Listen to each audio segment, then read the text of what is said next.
About 5 years ago, I lived downtown in a major city in the US. I've always been a night person, so I would often find myself bored after my roommate, who was decidedly not a night person, went to sleep. To pass the time, I used to go for long walks and spend time thinking. I spent 4 years like that, walking alone at night, and never once had a reason to feel afraid. I always used to joke with my roommate that even the drug dealers in the city were polite. But all of that changed in just a few minutes one evening. It was a Wednesday, somewhere between 1 and 2 in the morning, and I was walking near a police-patrolled park quite a ways from my apartment. It was a quiet night, even for a weeknight, with very little traffic and almost no one on foot. The park, as it was most nights, was completely empty. I turned down a short side street in order to loop back to my apartment when I first noticed him. At the far end of the street, on my side, was the silhouette of a man dancing. It was a strange dance, similar to a waltz, but he finished each box with an odd forward stride. I guess you could say he was dance walking, headed straight for me. Deciding he was probably drunk, I stepped as close as I could to the road to give him the majority of the sidewalk to pass me by. The closer he got, the more I realized how gracefully he was moving. He was very tall and lanky, and wearing an old suit. He danced closer still, until I could make out his face. His eyes were open wide and wild, head tilted back slightly, looking off at the sky. His mouth was formed in a painfully wide cartoon of a smile. Between the eyes and the smile, I decided to cross the street before he danced any closer. I took my eyes off of him to cross the empty street.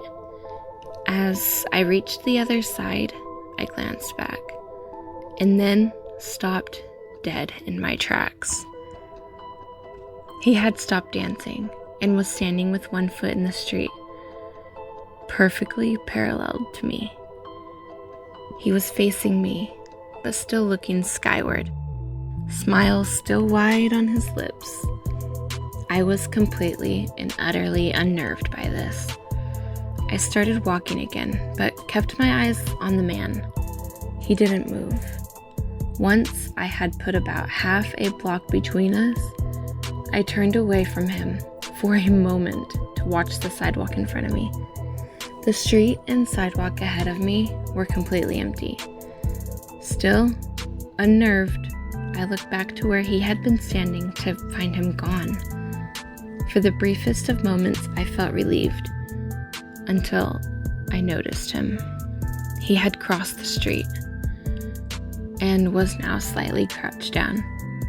I couldn't tell for sure due to the distance and the shadows, but I was certain he was facing me. I had looked away from him for no more than 10 seconds, so it was clear that he had moved fast. I was so shocked that I stood there for some time, staring at him, and then he started moving towards me again. He took giant, exaggerated, tiptoed steps, as if he were a cartoon character sneaking up on someone, except he was moving very, very quickly. I'd like to say at this point, I ran away and pulled out my pepper spray or my cell phone or anything at all. But I didn't. I just stood there, completely frozen, as the smiling man crept towards me. And then he stopped, again, about a car length away from me, still smiling his smile, still looking to the sky. When I finally found my voice, I blurted out the first thing that came to mind. What I meant to ask was, "What do you want?" in an angry, commanding tone. What came out was a whimper. What? Regardless of whether or not humans can smell fear, they can certainly hear it. I heard it in my own voice, and that only made me more afraid. But he didn't react to it at all. He just stood there, smiling. And then, after what felt like forever, he turned around, very slowly, and started dance walking away. Just like that, not wanting to turn my back to him again, I just watched him go until he was far enough away to almost be out of sight. And then I realized something. He wasn't moving away anymore, nor was he dancing. I watched in horror as the distant shape of him grew larger and larger. He was coming back my way, and this time, he was running. I ran too. I ran until I was off of the side road and back onto a better lit road with sparse traffic. Looking behind me then, he was nowhere to be found. The rest of the way home, I kept glancing over my shoulder, always expecting to see his stupid smile. He was never there. I lived in that city for 6 months after that night, and I never went out for another walk. There was something about his face that always haunted me. He didn't look drunk. He didn't look high. He looked completely and utterly insane.